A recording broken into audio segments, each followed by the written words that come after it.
Ernie. Brother Ernie, you ready? I was born ready, man. Ty, you ready? Why not? Timeout. Tyler, who are we taking the timeout with today? Well, thank you, Kevin. And ladies and gentlemen, we have Ernie Paniccioli on with us this afternoon. We don't know how we ran into this guy. We don't know how we're in the same room with this gentleman. But Ernie is an author, an activist, a father, and a business owner with his daughter. And Ernie, we just want to start it right out. Who was the most profound rapper that you got to take a photo of? I can't answer that with one name, but I would say Chuck D, KRS-One, Mos Def, Yasin Bey. There's a brother in England I got to meet called Akala. There were several, but I never approached them as rappers. I approached them as human beings, as brothers and sisters. And that fame thing doesn't work in our world. In our world, it's like a lot of people don't know that my background is, even though I have all these different racial things and backgrounds, and from Brooklyn and being in a gang and jail and Navy, and I believe that your whole value is not how much you made, how much you took, but it's how much you gave. It's how much do you give back? Can you alter and influence the people around you to act in a way that's more conducive to survival? And, just a lot of things. And in Buddhism, they teach you that you are part of a cosmos. You are part of a whole interplanetary, global, universal thing, and that your only value is how do you add, not how do you subtract, what do you take, no, it's how do you add to the mix. And even though I have a sense of humor and laugh a lot, to me, that's deadly serious. Yeah. You must give back. And there's different ways of giving back. And one of the ways that I had no control over and surprised me and gave me joy was when I get calls or emails or whatever kind of communication, smoke signals, where young people say, brother, you influenced me, you inspired me, you made me realize that to be strong, I have to give up drugs, I have to give up alcohol, and find a more natural way. And that's a blessing. That's something very blessing. It seems like you've been able to really develop relationships. And before we got on, you talked about educating some of these people, right? So somebody that comes from nothing, and then all of a sudden, let's say we are a hip hop icon like Tupac or Biggie, right? You mentioned that that doesn't really, I guess, get them out of their body to really have an impact on the world, right? And you said one of the most dangerous things is an educated, knowledgeable artist or celebrity, right? Because then they can understand how to use that opportunity to help others. How did you, I guess, what were some of the ways that you were coaching these professionals, like these people that in hip hop, to really find out who they were and how they can make a greater impact on the world outside of just music?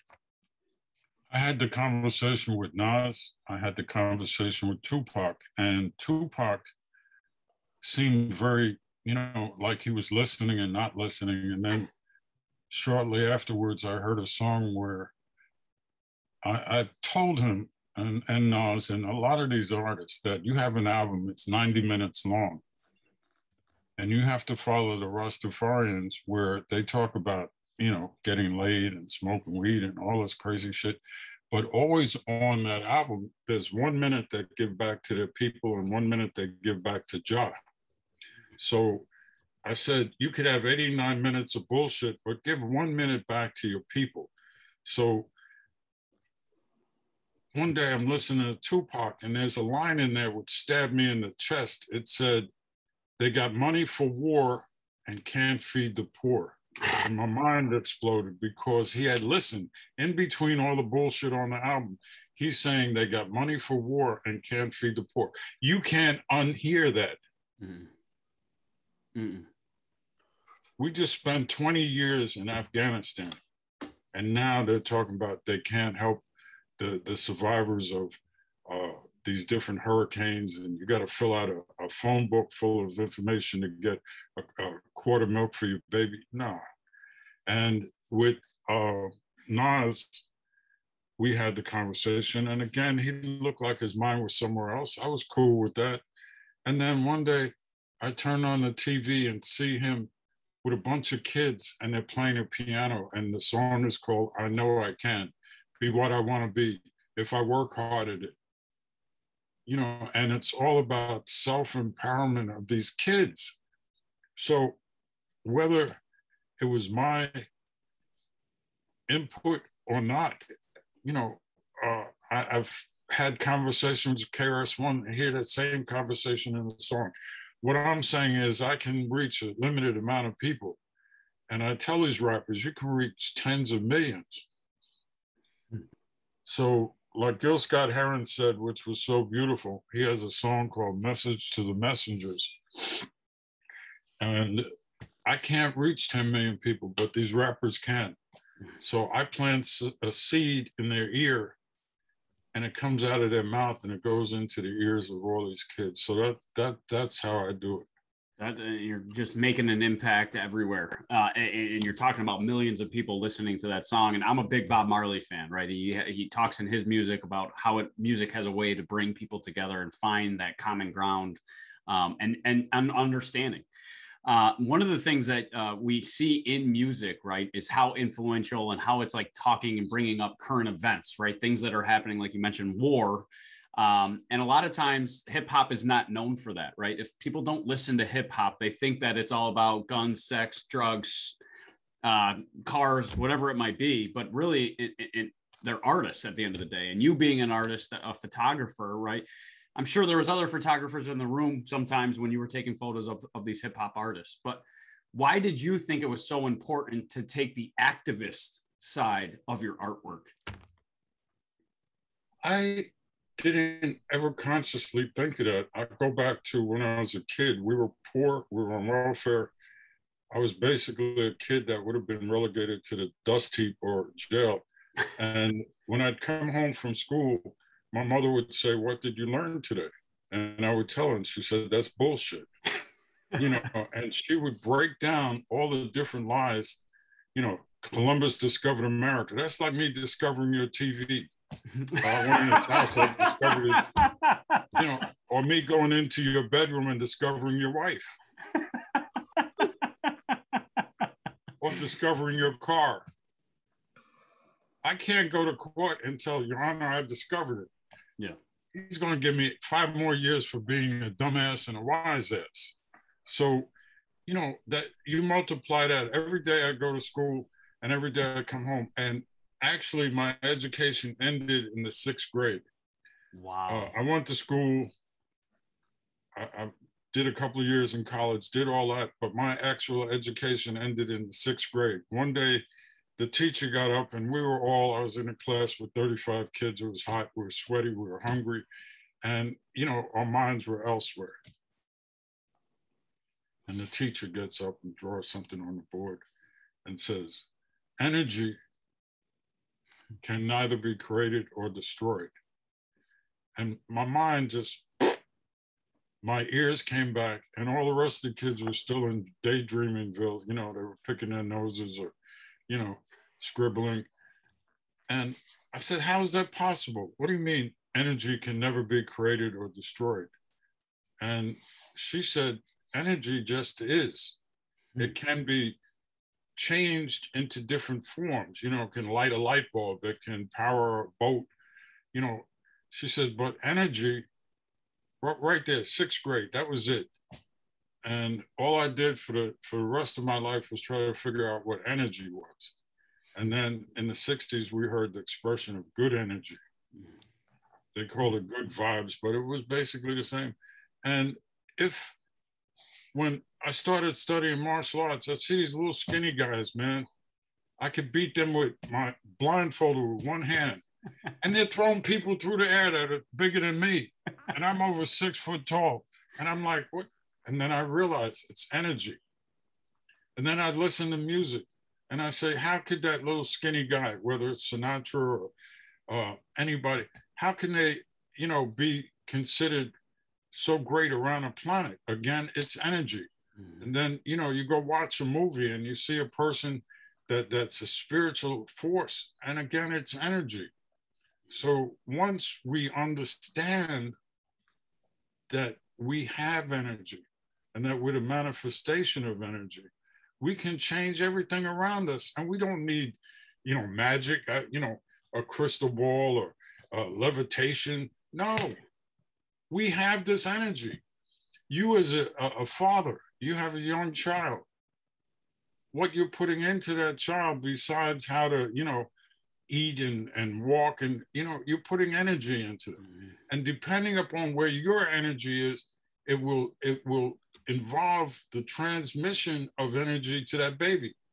And then one day you wake up and find out you're a grandfather like I am 3 times. And you're like David Byrne said, you wake up, you're in this beautiful house with this beautiful wife, you got a beautiful car, you got beautiful, how did I get here? He's like, think about it. Every time I hear that song, it's like, so it's about energy. And once you find out about that energy, which goes back to Buddhism and martial arts, you suddenly say Jesus or Buddha or Allah, or whatever. And you're like, how did I get here? I spent 2 days with Salvador Dali. I schooled Biggie. I met Tupac. I argued with him, on and on and on, all these people. But then I realized that's my energy, and it raised me to that level where I could go and transmit information to them. And you stay modest through that because you realize that you're just, one more piece of sand on the beach. And once you forget that and start thinking it's you, no, it's the energy, and the energy is not yours. It's the energy all around us. Wow. I saw a film, man, about some Buddhist monks in Tibet. And I won't even tell you my story about Tibet, me and the Tibetans. They go out in these robes and they sit in the ice and they take off their clothes. They just got a little loincloth and they sit there and the snow and the ice melts around them. Holy cow. And they sit there for 3 hours. Energy. You know how much of the brain we use? 10%. Yeah. That's fascinating. And so you and Tyler and I get this, right? Because we have, I know exactly what you mean. It's like when you talk to somebody, they're either energy draining, right? Like it's almost like you're putting in so much energy to make the conversation work or relationship happen. But it's unbelievable to hear how you kind of took the energy, right, that you learned in 6th grade. 6th grade. To really, and Tyler and I talk about it, is check that ego, right? I think sometimes people are so focused that it's their success that they've been able to find and they've been able to achieve. And it clearly sounds like there's other people that obviously help us to get to where we are, like God, Allah, whatever it might be, but also the other people in our lives that are teaching us their ways, right? And the ways that they've learned. Now, I know your history, right? You're half Italian and then half Native American. When in 6th grade, right? When you said, how can I maybe have a better impact by the energy that I'm putting out in this world? Why was that so important to you in the 6th grade? And why did that carry you on throughout your entire life? Why was that? I never, in the 6th grade, I was just fascinated by the idea that, energy could never be, I still can't totally wrap my head around it. Yeah. A couple of months ago, I think in July, the government came out and said that there are 140 instances where the Navy encountered unidentified flying objects and they can't, they can't explain that. Mm-hmm. Now, that's maybe 10% of what happened, and so on. The reason I mention it is because we think of ourselves as terrestrial. Mm-hmm. When someone uses the term extraterrestrial, you think of space. Extraterrestrial means not on the planet, not of the planet. All those astronauts became extraterrestrials because they left the planet. Mm-hmm. They didn't become Martians. They became extraterrestrials. When you leave the planet, you become an extraterrestrial. Okay. We tend to think of ourselves on a global scale. Once you start thinking of yourself in a universe and universal mind, you'll be surprised at the things you can do. I have to put something into the record. I'm 74 years old, and my energy, trust me.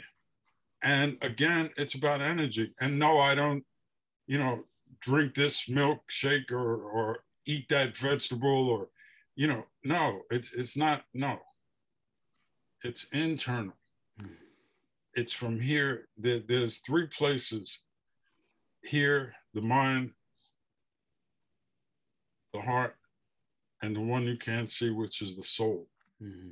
Do you realize, and this is a challenge to you, look it up and see if I'm correct. As humans, we can only see 1% of the visual reality, around 1%. X-rays see something else, infrared sees something else. There's, all these different, in the spectrum, we see 1%. With our brain, we use maximum 10%. That means 90% is not being used. With our eyes, we see 1%. That means 99% is not being seen. And once you get into energy and realize what your chakras are, and realize that in a very small amount of meditation, you can do crazy things. Like sometimes I meet somebody and I decide I'm going to play with them. So I shake their hand and they pull back because there's this heat, intense heat that you learn how to put, because you learn how to put heat in different parts of your body. And that freaks people. They're like, I said, what's the matter? they shake my hand again. It's not there. So I must, but we don't do that. We're consumed with walking, talking, breathing. We don't know how to breathe. And do you think it's because we're not taking the time necessary? No, it's because we're not being trained to do that. Wow. Well, Ernie, I got to ask you, how do you start your mornings out? Like, I got to know more about you. When you wake up, what the heck does Brother Ernie do? If you go, I'll explain. There's a video called Thank You by Ernie Paniccioli. It's on YouTube. And it was put together by the people who put the Beatles together. And if I tell you the story about me and the Beatles, you won't sleep tonight. So we're going to let that go. But if you see the video, you'll see it's called Thank You. And it's very, very simple. It's not esoteric or religious or political or racial. It's very simple. Because even Jesus, who was a great teacher, kept it simple. Mm-hmm. Mm-hmm. The Buddha kept it simple. Huh? And he taught through stories. Yeah. Because he was talking to farmers and, people that were close to the earth. So he talked about sheep and shepherds and, he kept it simple. When you get that universal view, because I had the same thing when I first started watching the Cosmos, right? The Cosmos, you start watching like the first episode, they talk about like how small Earth is really in the planetary. You know what I mean? And then he zooms out and it's like, we are a freckle or a grain of sand, let's say, on that beach. But I love the idea of a universal view, because then it's the opportunity that you're so much smaller. You're not a big player, and the world does not revolve around you. And it humbled me as well.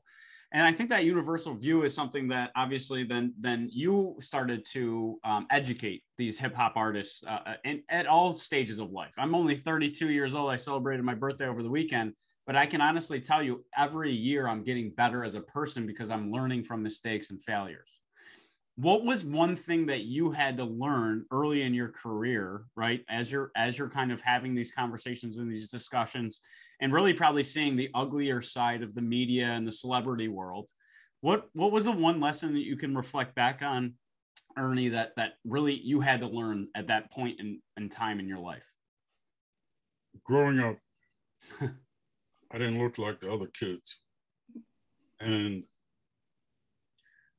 you know, they, for a whole bunch of reasons, were either jealous or angry or had a bunch of issues. And I'd get beat up every day and I had to join a gang and so on and so forth. And I spent 6 years in the military, had to deal, you know, in the street with the police and just, you know, all the stuff that's a recipe for failure, for a recipe for someone who's going to be written off, for a recipe for someone who spends the rest of their life incarcerated or dies at 14.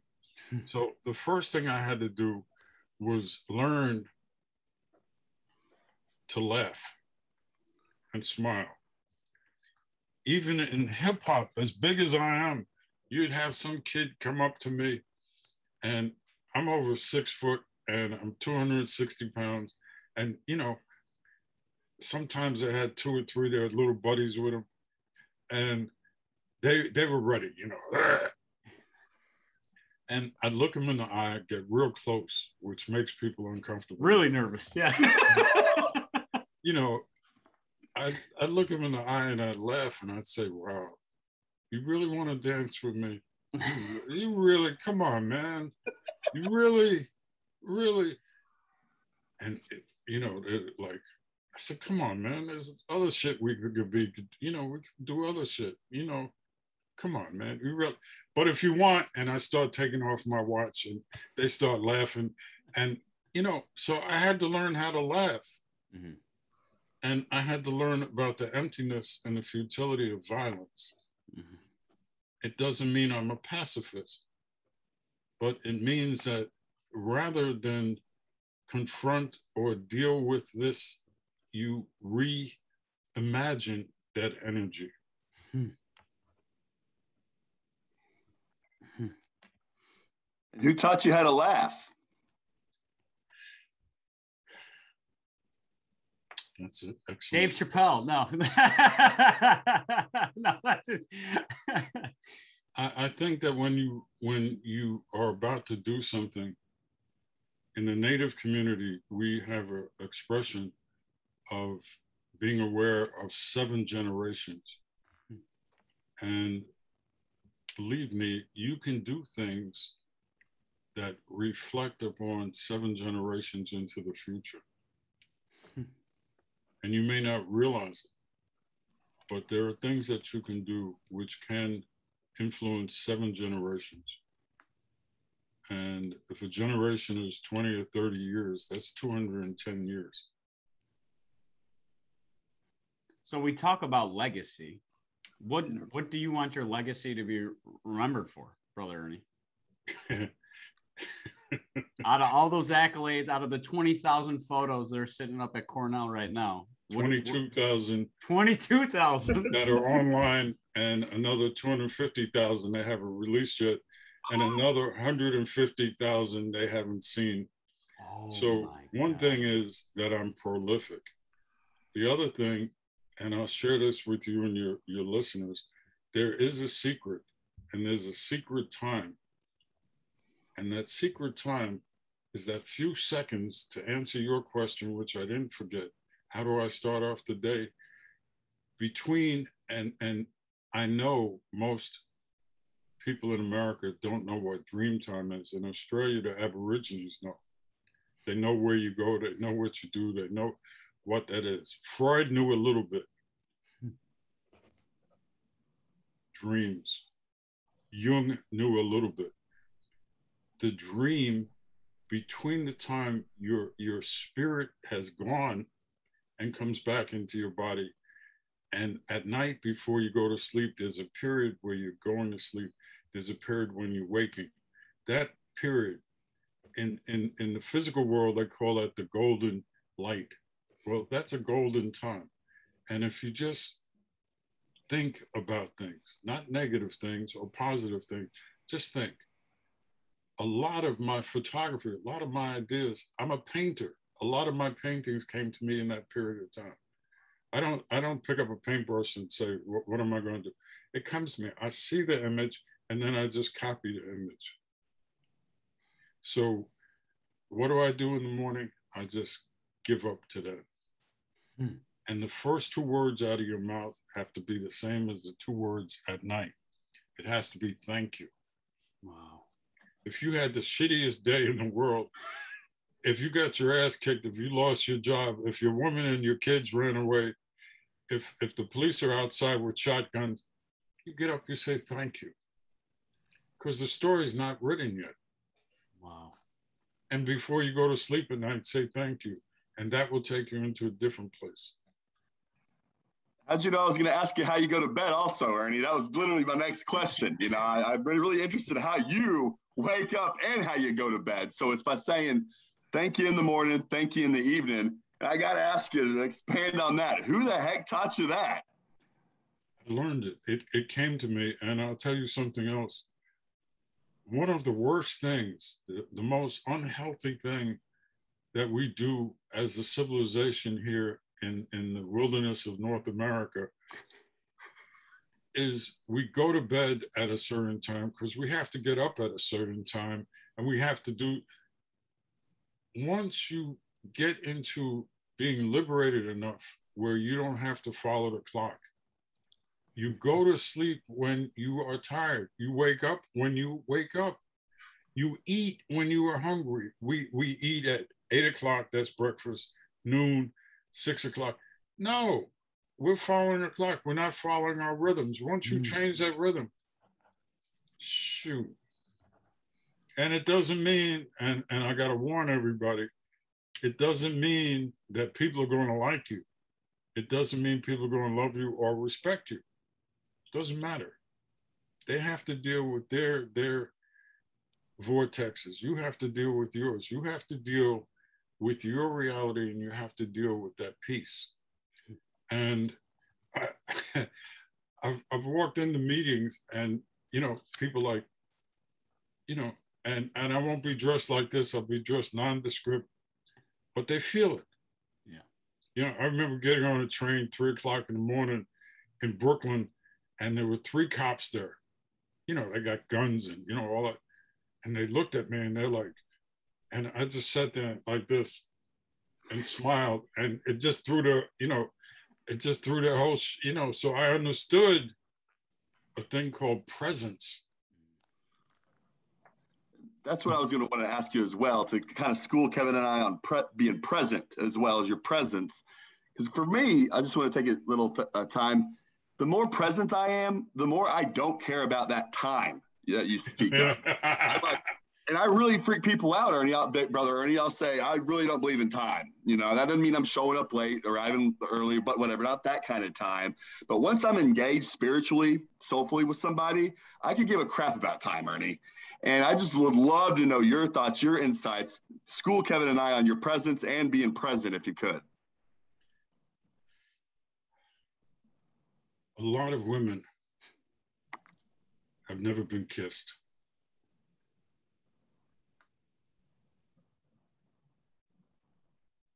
Yeah. They're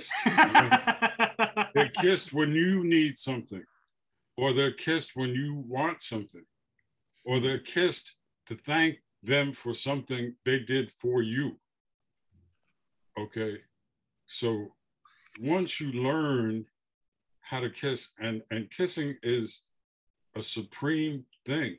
And the reason it's supreme, and most women have not been kissed, most men have not been kissed, is because you have all this 359 degrees of you're thinking about later, tomorrow, what this means. You go, but once you make this connection like this to another human being, all of that, and you just, something very strange happens.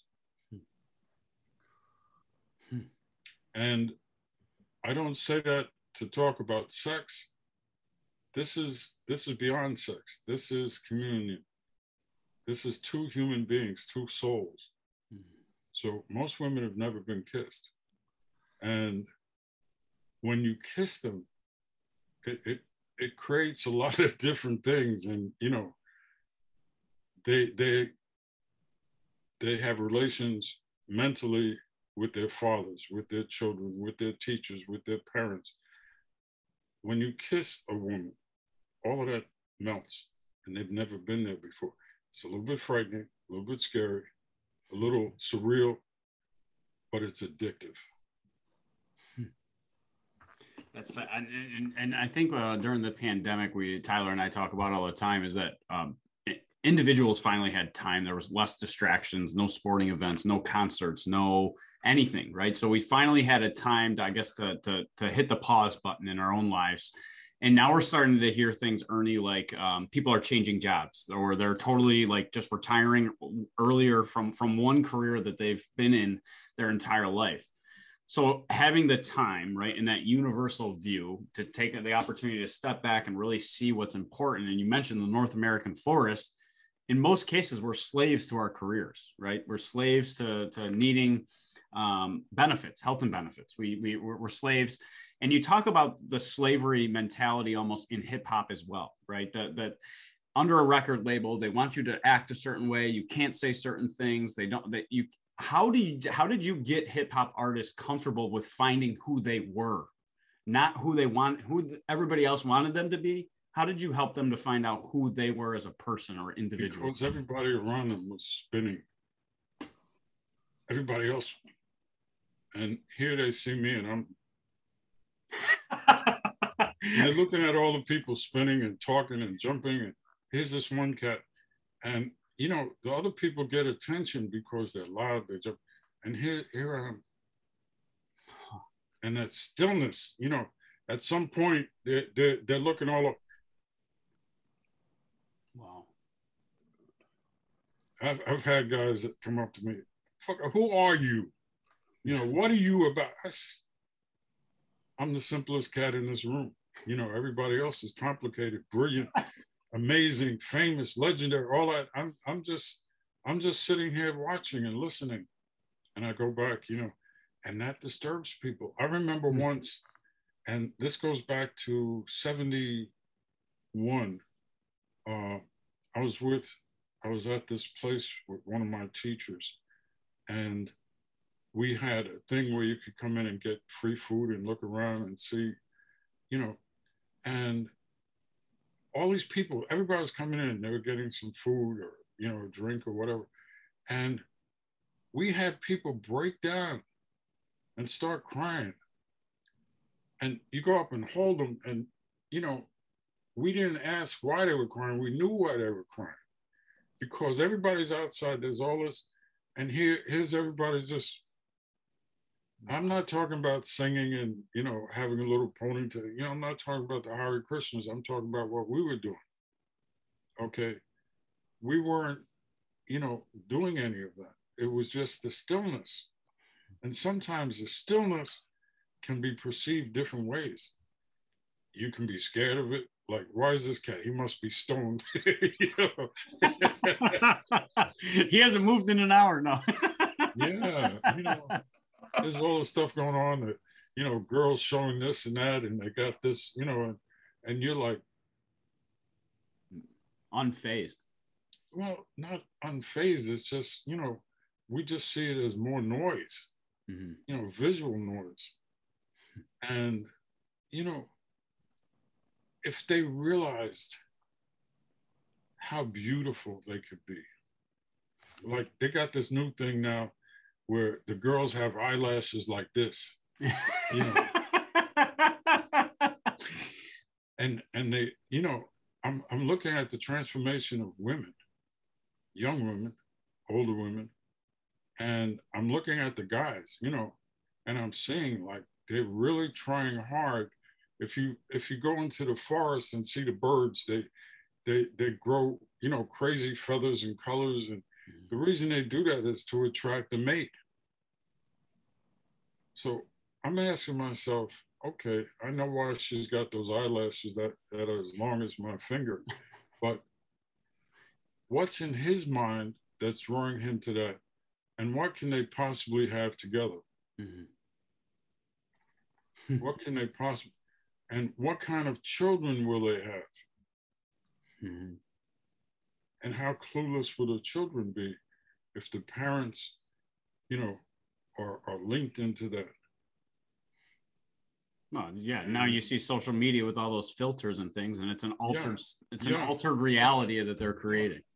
And you know, everybody's yelling. You know, everybody's loud, and you know, I walk and you know, I'm suspicious. I got stopped at the airport. I was sitting there like this, and you know, there were all these rednecks and yahoos, and the police came up, the Homeland Security, whatever. They asked me to go into a room, and you know, started asking me questions, and I was smiling, and they said, "Who are you?" I said, "You don't know who I am?" They said, "No." So I said, "When you know who I am, you won't ask who I am." And it just threw them all off their game. Do you think that silence, people are uncomfortable with silence? Well, these were big, scary guys with guns. Yeah. And one of them said, "You can go now." And as I'm going, he made a move towards me. He said, "Can I hug you?" And all his boys were like, that's powerful. Yeah, Ernie, I can feel your silence and your stillness through this screen we're on right here. Like, we don't even have to be in person.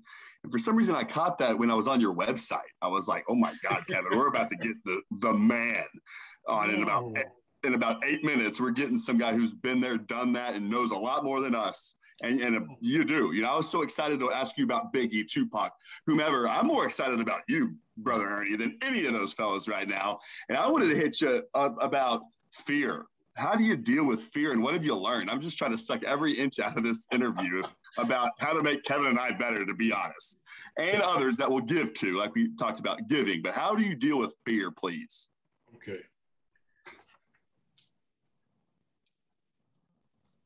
I'm afraid is the first two words you say. I'm afraid. I'm afraid, you know, he won't like me. She won't like me. She won't let me take her out. I'm afraid my kids won't understand me. Well, you say it and you start to believe it.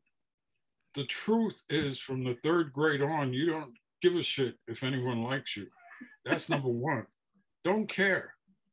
You like me? Cool, thank you. You don't? That's cool, thank you. And once you get to the place where, you know, you don't care if they like you and you're not seeking approval, then you have chance to find your art, your voice, your writing, your whatever it is, you're interviewing. But you know, there's a scene. Have you guys seen the movie Belly?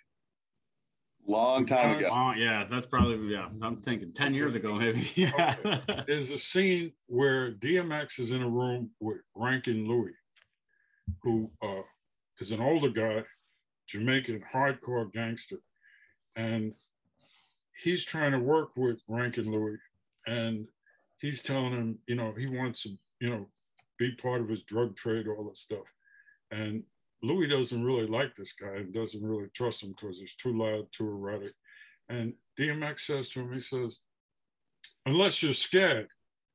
And Rankin got real tense. He said, "Don't come to me with that scared shit. I ain't afraid of nothing. I kill just to see people die." He says, "Don't come to me with that scared shit."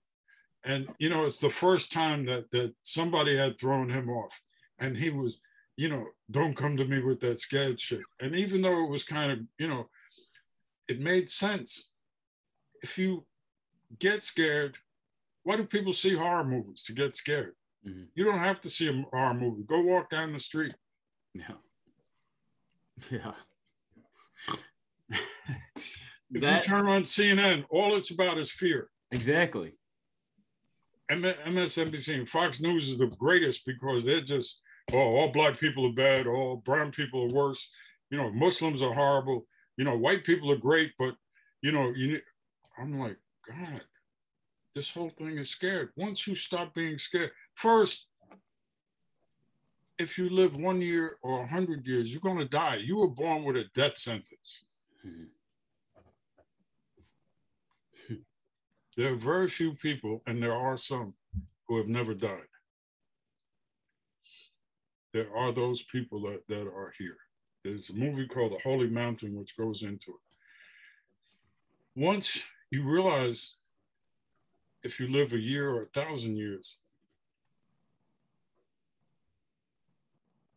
you have to die. What could be scarier than losing your children, your family, your life, your possessions, death? But we try to pretend we're not aware of it.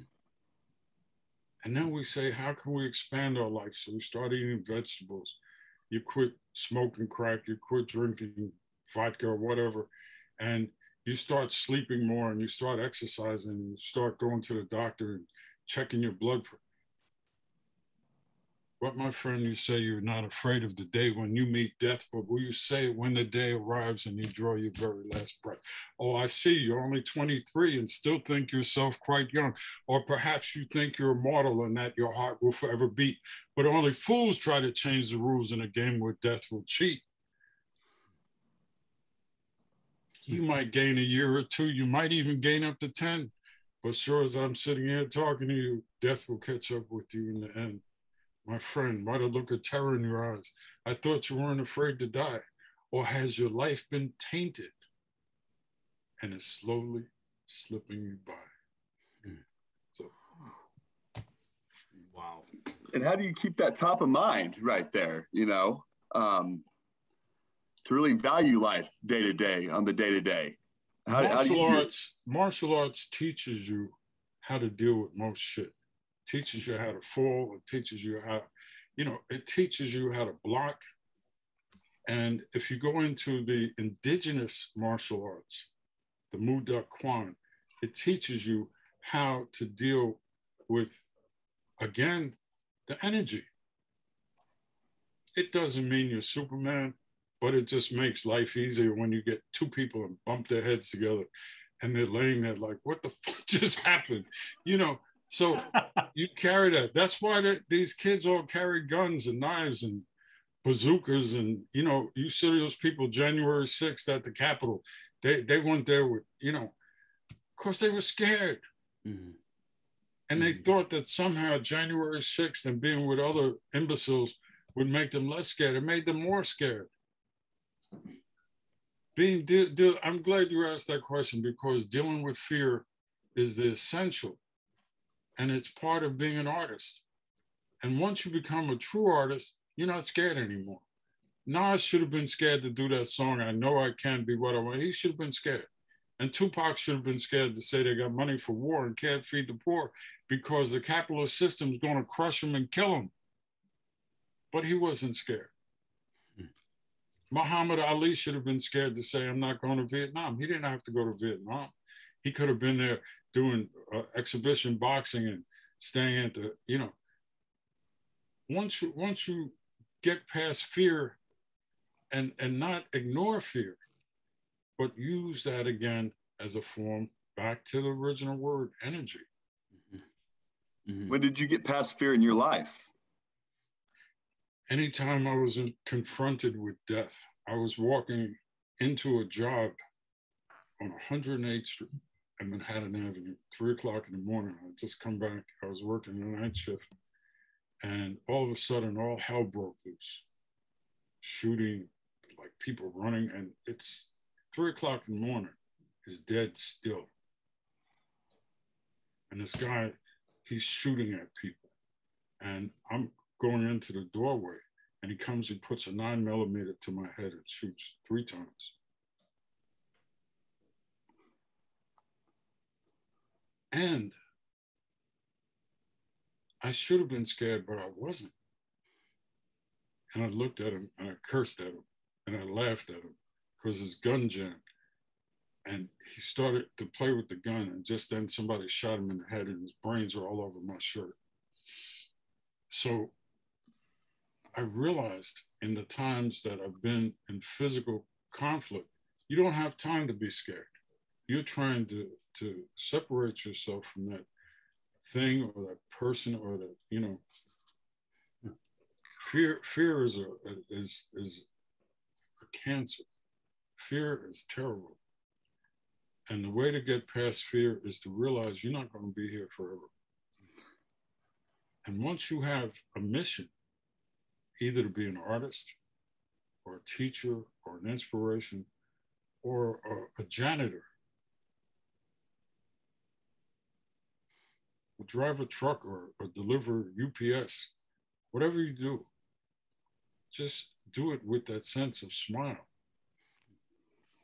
Do it with that detachment. In Buddhism, one of the first things they teach you is detachment. The reason I became, and I hope this don't make you cry, the reason I became involved in Buddhism is because I've been around the Catholic religion and, you know, all of that, and it made no sense to me. And it was, you know, and I heard someone talk about the Buddha, and the Buddha said one thing that made me tremble. He said, all the other religions are going to show you paradise. The Buddha said, I will show you suffering and the end of suffering. Wow. Wow. That's powerful. That's powerful.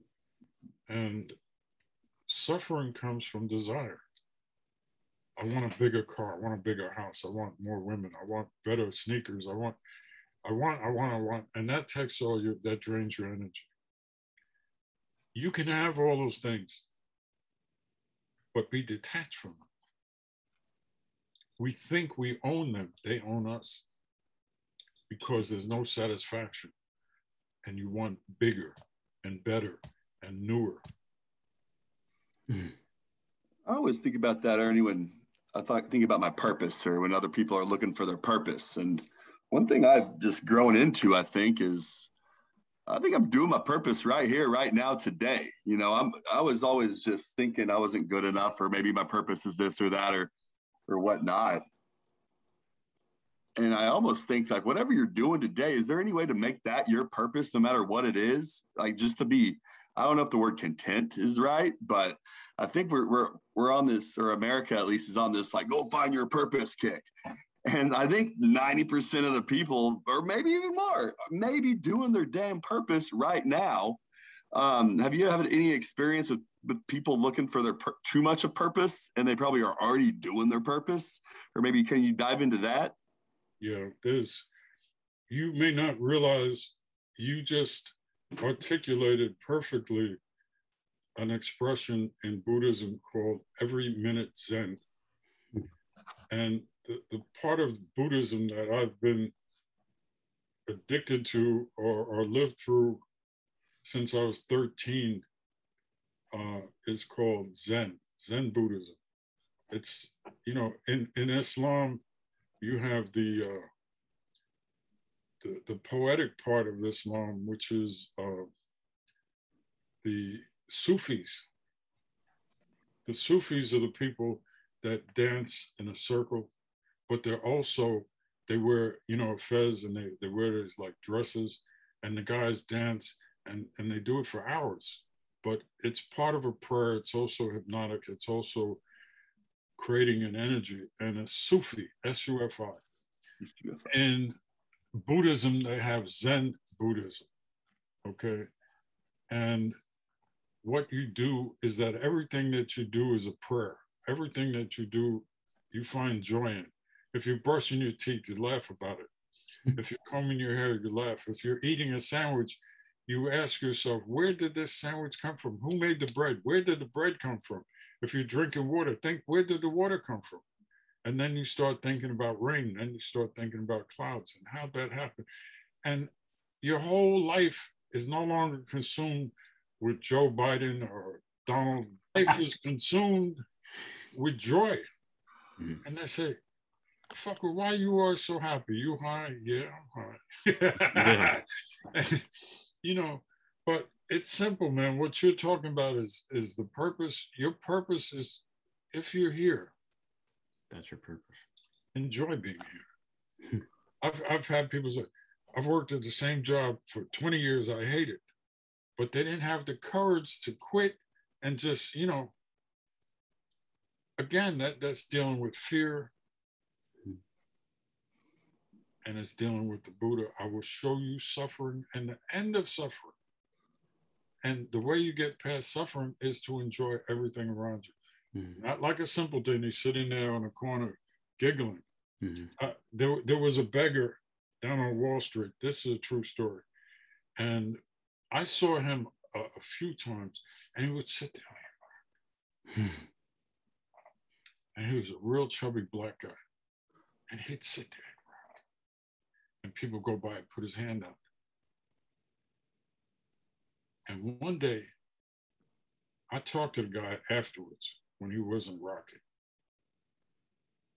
And he said, one day, one of the guys, and all he wanted was coins, because he liked the shiny. One day, one of the Wall Street brokers showing off for his buddies, gave him $100 bill. And he said, no. I want something shiny. He gave it back. The guy gave him a quarter. He was happy, and he started. So I said, why'd you do that? He said, because the minute I took the $100 bill, nobody would give me coins anymore.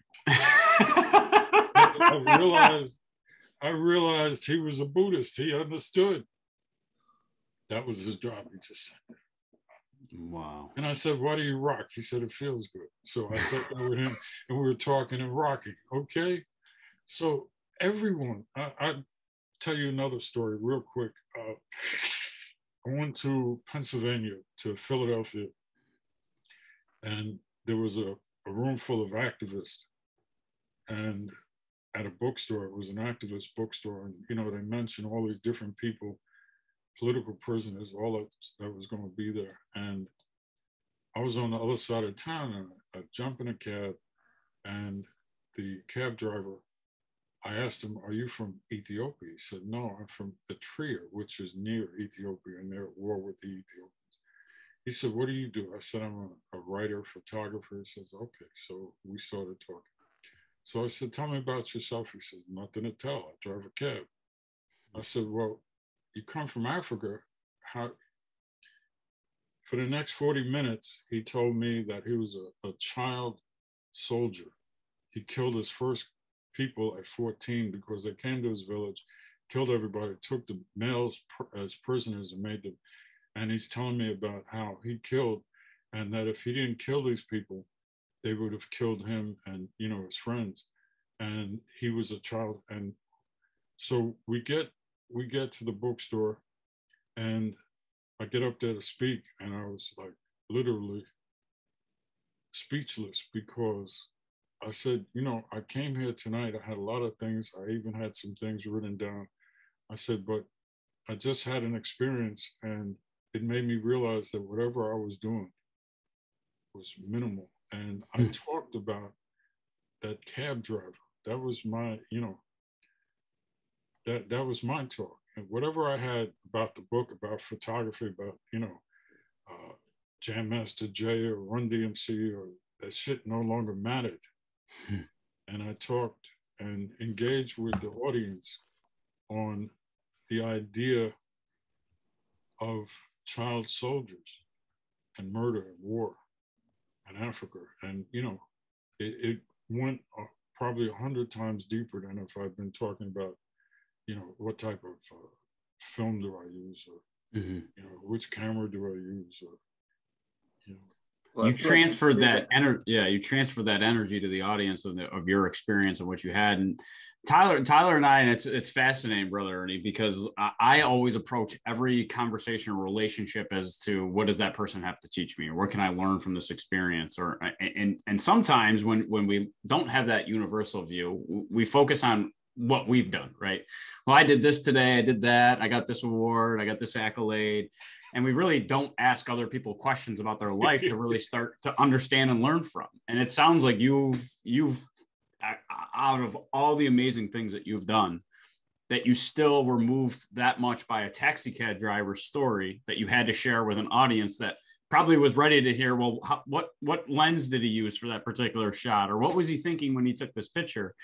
That universal view that you have. And like you said, Zen Buddhism, it's just the belief that there's something greater than just ourselves or just us as an individual or person. And I've learned so much from this conversation today, Ernie, that it's just, it's a perfect self-reflection opportunity. It's now prioritizing, making the time to say thank you and showing gratitude, because I think during the pandemic, we focused on what we couldn't do rather than what we could. And then we started into a negative kind of downward spiral from that perspective. But as we're closing up, I want to ask you, because I know you're kicking off with your daughter this new NFT, right? We joked about it earlier. I've tried to read these things. I have no idea what they are, but you're one of a kind pieces of art, let's say, that is at Cornell, the 22,000. But then you said, we're closer to about 1 million, I think, when we started adding all those up. But what is an NFT, and why are you starting this journey? Because you said you're going to use this money to change the world and change communities and change the lives of others. So why are you kicking off of this passion project, and what do you want to do, or what do you want our audience to know about this awesome experience that you're going to be on? Well, an NFT is a work of art. Even if it's a cartoon or a drawing or an autograph or whatever, and it's put into a digital age. And to me, it brings back, or it makes me hyper aware. I knew a woman in Canada, beautiful woman, bright woman, funny woman. And, guys would hit on her and she'd be like, she was very standoffish.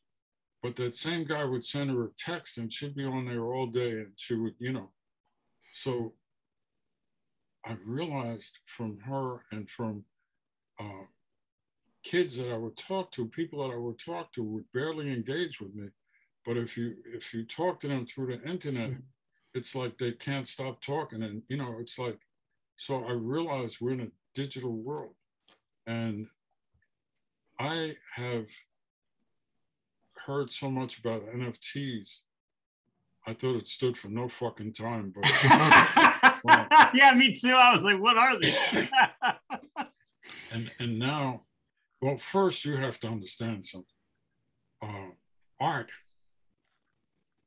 in America, in the West, is not gauged on beauty or magic or anything. It's connections. And if you want to read the most hyperbolic shit, pick up an art magazine. And, well, theoretically, he felt that, and instinctively,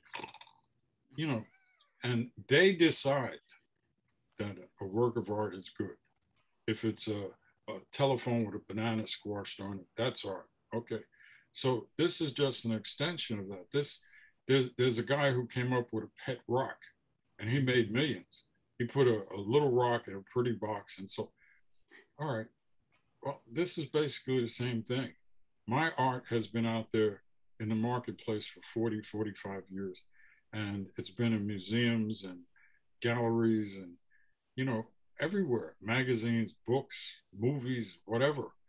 And now we're condensing it into a coin. And you have to understand, again, going back to Buddha and need and want. You don't need an NFT, but you want one because it is the thing. And I just look at it as an abstraction. I look at it as something that if we could democratize art again, if we can democratize, I think Guatemala just went to a total Bitcoin economy. Wow. I go to the store and, I'm giving the girl $3 for whatever. And the person next to me, the little girl next to me, goes like this with her credit card. Yeah. I'm like, okay. And you used to make fun of us because we used to have pretty shells, and we would, trade for clothing and food and fruit by giving you, well, it's belief. You believe that that shell was worth something. You believe that this piece of paper, which is a check, is somehow worth something. You know, it's a belief system, and NFT gets into that. So I see the humor in it, I see the zen in it, and I see the absurdity in it. And if you can laugh at something, it no longer scares you. I love that. I love that.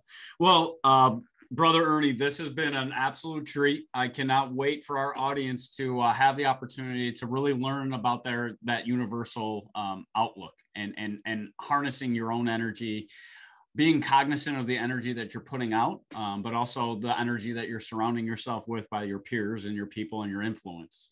This has been an unbelievable experience for myself and for Tyler. And like Tyler said, I was ready to start asking you questions about, what was Notorious B.I.G. really like? What was Tupac really like?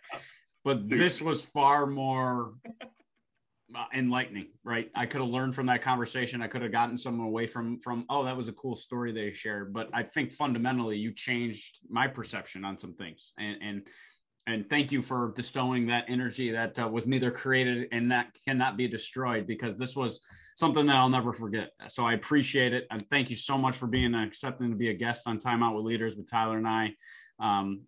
Hopefully I get to meet you in person, because I like Tyler said, I'm feeling the energy. Where do you guys live? From it. I'm in Rochester with Tyler, New York. Okay. Yeah. I don't know if you ever printed on something called that Kodak film or whatever, but yeah, we're right around the corner from that. Yeah, a good book called Zen Flesh, Zen Bones. And it's by Alan Watts. And Alan Watts is he was on the radio a lot. And Alan Watts is an American who got introduced to Zen, and he became. That's fascinating. Zen that's Flesh, dude. Zen Bones was a very simple introduction. And this very small story is called Koans, Koans, that once you read them, you know, there's no right or wrong answer to them. It's just, you know, but Zen Flesh, Zen Bones. And there's also a movie that you might watch that had a tremendous effect on me.